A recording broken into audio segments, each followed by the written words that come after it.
Rameswaram cafe 2021ல 3 years முன்னாடி ஆரம்பிச்ச இந்த கஃபே வந்து இப்போ ஒரு இன்டர்நேஷனல் லெவல்ல வளர்ந்து நிக்குது. இதுக்கு மெயினான காரணம் பார்த்தோம்னா, அவங்களோட குவாலிட்டி.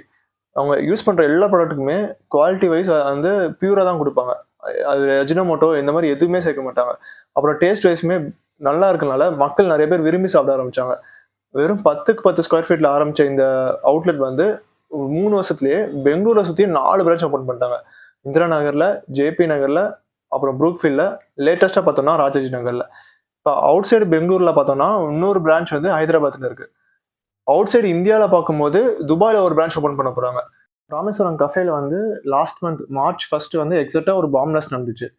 பெங்களூர்ல இருக்க ஒரு அவுட்லெட்ல. அந்த பாம் பிளாஸ்ட்க்கான நோக்கம் வந்து போலீஸ்க்கு அப்ப சரியா கெஸ் பண்ண முடியல. ஆனா ஒரு பாயிண்ட்ல யோசிச்சாங்க. ராமேஸ்வரம் கஃபேயோட குரோத் வந்து சில பேத்துக்கு பிடிக்காதனால பாம் பிளாஸ்ட் வச்சதா.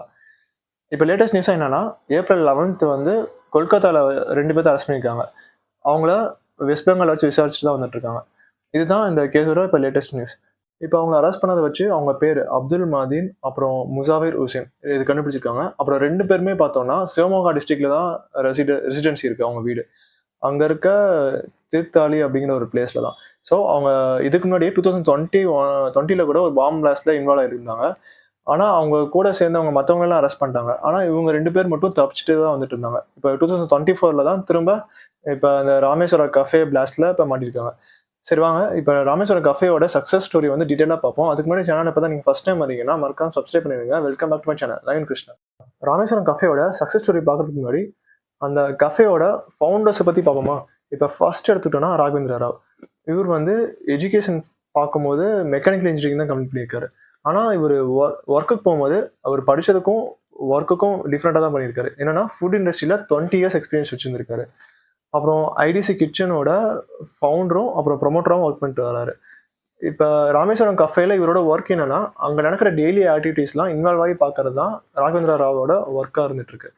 இப்போ திவ்யா ராகவேந்திர ராவ் எடுத்துக்கிட்டோம்னா, அவங்க வந்து பேசிக்காக qualified chartered accountant. Education wise வந்து போஸ்ட் கிராஜுவேஷனே கம்ப்ளீட் பண்ணியிருக்காங்க இந்தியன் இன்ஸ்டியூட் ஆஃப் மேனேஜ்மெண்ட்ல. அது அகமதாபாத்தில் இருக்க ஒரு இன்ஸ்டியூட்ல ஃபினான்ஸ் அண்ட் மேனேஜ்மெண்ட்ல கம்ப்ளீட் பண்ணியிருக்காங்க. இப்போ ராமேஸ்வரம் கஃபேல இவங்களோட ஒர்க் என்னன்னா, ஆப்வியஸா ஃபினான்ஸும் மேனேஜ்மெண்ட்டும் இன்வால்வ் ஆகி பார்க்கறது தான். ராமேஸ்வரம் கஃபேயோட ஆரிஜின் ஸ்டோரியை வந்து திவ்யா ராகவேந்திர ராவ் கிட்ட ஒரு இன்டர்வியூ வந்து கொஸ்டின் பண்ணியிருக்காங்க. அப்போ அவங்க என்ன மென்ஷன் பண்றாங்கன்னா, நான் ஐஐஎம் அகமதாபாத்ல போஸ்ட் கிராஜுவேஷன் பண்ணிட்டு இருக்கும் போது இந்த ஐடியாஸ் பார்க்க இருக்கதா. என்னன்னா, இப்போ கேஎஃப்சி மெக்டொனால்ட்லாம் எடுத்துட்டோம்னா அவங்க வந்து டேஸ்ட் வைஸும் குவாலிட்டி வைஸும் நல்லா ப்ரொவைட் பண்றாங்க. அது மட்டும் இல்லாமல் குளோபலா ஒரு மார்க்கெட்டை பிடிச்சிட்டாங்க.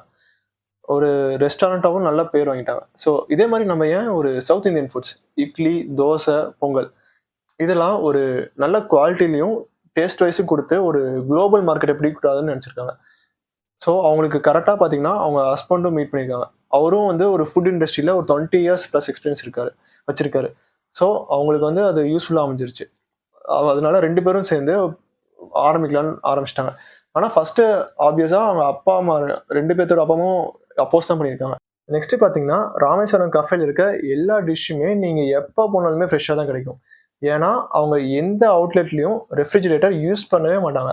ஆனால் நம்மலாம் மோஸ்ட்டாக எல்லா வீட்லையுமே ரெஃப்ரிஜிரேட்டர் யூஸ் பண்ணிட்டு தான் இருக்கோம். இப்போ அவங்களுக்கு எப்பெல்லாம் மாவு தேவையோ அப்புறம் சட்னி சாம்பார் தேவையோ அப்போ தான் மட்டும்தான் அரைப்பாங்க. அதனால அவங்களோட குவாலிட்டி வந்து எப்பயுமே ரொம்ப ஃப்ரெஷ்ஷாக தான் கிடைக்குமா. லேட்டராக பார்த்தீங்கன்னா ஸ்டாஃப் ட்ரைனிங். அவங்க வந்து ஸ்டாஃப் ஹையர் பண்ணும்போது அவங்களுக்கு வந்து ரொம்ப ரிகரஸான ட்ரைனிங் கொடுப்பாங்க. அவங்க வந்து ஃபுட்டு ப்ரிப்பேர் பண்ணுறதாகட்டும், அப்புறம் கஸ்டமர் வந்து ஹேண்டில் பண்ணுறது. இப்போ நிறைய ஹோட்டல்லாம் கஸ்டமர் வந்து நிறைய பேர் வந்துட்டா அவங்க வந்து சரியாக கவனிக்க மாட்டாங்க. இதனால கஸ்டமர் நிறைய பேர் வந்து ஃப்ரஸ்ட்ரேட் ஆகி வெளியெல்லாம் கூட கோவமாக எழுந்திரிச்சு போயிடுவாங்க. ஆனால் இவங்க வந்து கஸ்டமர் வந்து எவ்வளோ க்ரௌட் இருந்தாலும் ரொம்பவே பெட்டராக ஹேண்டில் பண்ணுவாங்களாம். ஏன்னா ஸ்டாஃபுக்கு வந்து அந்த அளவுக்கு ட்ரைனிங் ப்ரொவைட் பண்ணுறாங்க.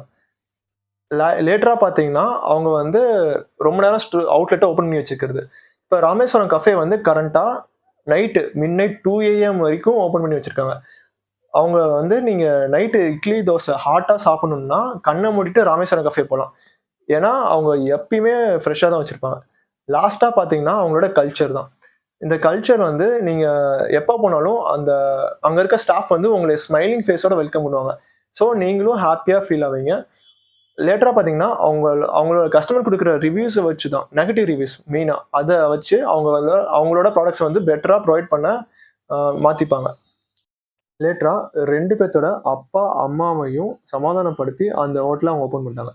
அ ராமேஸ்வரம் கஃபேன்னு ஏன் அந்த நேம் சூஸ் பண்ணீங்கன்னு கேட்கும்போது என்ன சொல்றாங்கன்னா, அது அப்துல் கலாம் ஐயாவோட நினைவா அவர் பிறந்த ஊர மென்ஷன் பண்றதுக்காக தான் ராமேஸ்வரம் கஃபேன்னு நேம் சூஸ் பண்ணதா சொல்றாங்க. அப்புறம் இன்னொரு ரீசன் அந்த நேம்க்கு என்ன சொல்றாங்கன்னா, இப்ப அவுட்சைடர் இந்தியாவ விட்டு வெளிய இருக்கவங்கலாம் என்ன ஃபீல் பண்ணுவாங்கன்னா, இப்ப ராமேஸ்வரம்னா அது வந்து ஒரு சவுத் இந்தியன் நேம். அது ஈஸியா ஒரு சவுத் இந்தியன் ஃபுட்டோட கனெக்ட் ஆகுறதுக்காக தான் ராமேஸ்வரம்னு ஒரு நேம் வச்சதாகவும் சொல்றாங்க. சரி, இப்ப ராமேஸ்வரம் கஃபே ஏன் இவ்ளோ ஃபேமஸா இருக்குன்னு பார்ப்போம். இப்ப முதல்ல எடுத்துட்டோம்னா அவங்களோட கன்சிஸ்டன்சி தான். அவங்க வந்து அவங்க ஃபுட்ல பேக்கிங் சோடா ஆட் பண்ணவே மாட்டாங்களாம். அதே மாதிரி ஃபுட் வந்து டேஸ்ட்டா இருக்கணுன்ட்டு ஃப்ளேவரிங், அந்த கலரிங் இந்த மாரிலாம் எதுவுமே ஆட் பண்ணாதனால, அவங்களுக்கு வந்து அந்த குவாலிட்டி வைஸ் வந்து குட்டா தான் ப்ரொவைட் பண்ணுவாங்க. இப்ப நெய்லாம் கூட எடுத்துட்டோம்னா, பியூரா தான் இருக்குமா. அதுல வந்து ஆயில்லாம் மிக்ஸ் பண்ணி செய்யவே மாட்டாங்களாம், அவங்களோட ப்ராடக்ட்ஸ்லாம். ராமேஸ்வரம் கஃபேய பொறுத்தவரைக்கும் அவங்களோட குரோத் வந்து ரொம்ப பெருசா இருந்திருக்கு. இதுக்கு மெயினான காரணம் வந்து ஆர்கானிக் ரீச் தான்.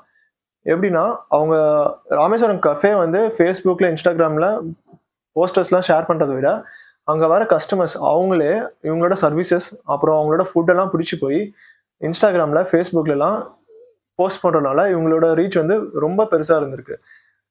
இப்ப ராமேஸ்வரம் கஃபே பொறுத்தவரைக்கும் அவங்களோட ஃபர்தர் பிளான்ஸ் என்னன்னா, நெக்ஸ்ட் 5 இயர்ஸ்ல நார்த் இந்தியா, சவுத் இந்தியா, அப்புறம் அப்ராட்ல நெறைய அவுட்லெட்ஸ்லாம் வைக்கணுங்கிறது தான் அவங்களோட பிளானா இருக்கு. திவ்யா ராகவேந்திர ராவ் அவங்கள்ட்ட ராமேஸ்வரம் கஃபேயோட ஃப்ரான்ச்சைஸ் அவுட்லெட் எப்படி இருக்கணும்னு கேட்டிருக்காங்க. அவங்க கேட்கும்போது என்ன சொல்றாங்கன்னா, இப்போ ஒரு இடத்துல அந்த ராமேஸ்வரம் கஃபே வரணும்னா, அத வந்து அவங்க 2 இயர்ஸ் முன்னாடியே டிசைட் பண்ணிருவாங்களாமா. அதுக்கப்புறமா தான் அந்த அவுட்லெட் எடுக்க வரவங்களோட பிஹேவியர், அப்புறம் அவங்களோட இன்ட்ரெஸ்ட், அவங்களோட பேஷன்ஸ் லெவல் எல்லாம் டெஸ்ட் பண்ணுவாங்களாம். அவங்கள வந்து நியர்லி ஒரு 1 1/2 இயர்ஸ்லேருந்து 2 இயர்ஸ் வரைக்கும் வெயிட் பண்ண வைப்பாங்களாம். ஏன்னா, அவங்க வந்து ரொம்ப சாக்ரிஃபைஸ் பண்ணி, நல்லா ஹார்ட் ஒர்க்லாம் பண்ணி தான் இந்த அவுட்லெட்லாம் ஓப்பன் பண்றாங்க. இந்த வந்து அவங்க வந்து ஒரு மணி இன்வெஸ்ட் பண்ணி டக்குன்னு ரிட்டர்ன் எடுக்கிறதா அவங்க நினைக்காம, அவங்க எந்த அளவுக்கு ஃபேஷனேட்டா இருக்காங்கிறத பார்த்துட்டு தான் அவங்கள வந்து டிசைட் பண்ணுவாங்களாமா. ராமேஸ்வரம் கஃபேய பொறுத்தவரைக்கும் வெரி ஷார்ட் டைம்ல எவ்வளோ பெரிய ரீச் ஆக முடியுமோ, அவ்வளோ பெருசா ரீச் ஆயிருக்காங்க. எப்படின்னா, அவங்களோட குவாலிட்டி வைஸும் சரி, சர்வீஸ் வைஸும் எவ்வளோ பெஸ்ட்டா ப்ரொவைட் பண்ண முடியுமோ, அவ்வளோ பெஸ்ட்டா ப்ரொவைட் பண்ணிட்டு தான் வந்துட்டு இருக்காங்க. இதனால தான் கஸ்டமர்ஸ் வந்து நெறைய பேர் ரெகுலரா கூட போக ஆரம்பிச்சுட்டாங்க. அவங்களுக்கு வந்து ரெகுலர் கஸ்டமர்ஸ் தான் நெறைய பேர் இருக்காங்க. இப்ப பார்த்தீங்கன்னா, அவங்க ப்ராப்பர் பிளானிங்கும், அவங்களோட எக்ஸிகியூஷன் லெவலும் வேற லெவல்ல இருக்கனால, அவங்க என்னெல்லாம் அச்சீவ் பண்ணணும்னு நெனைக்கிறாங்களோ, அதெல்லாம் ஒன் பை ஒன்னா அச்சீவ் பண்ணிட்டே தான் வந்துட்டு இருக்காங்க. இப்ப நம்ம முன்னாடியே பார்த்த மாரி 5 இயர்ஸ்ல அவங்க வந்து இன்டர்நேஷனல் லெவல்ல பெரிய ஒரு பிராண்டா மாறணுங்கிற மோட்டிவோட மூவ் ஆயிட்டு இருக்காங்க. இதெல்லாம் தான் ராமேஸ்வரம் கஃபேயோட சக்சஸ் ஃபார்முலா. இந்த வீடியோ அவ்வளோதான். இந்த வீடியோ எவ்வளோ இன்ட்ரெஸ்டிங்கா இருந்துச்சுன்னு கீழ கமெண்ட் பண்ணுங்க. இன்னொரு நாள் இன்னொரு வீடியோல மீட் பண்ணலாம். Until then it's by from Krishnan.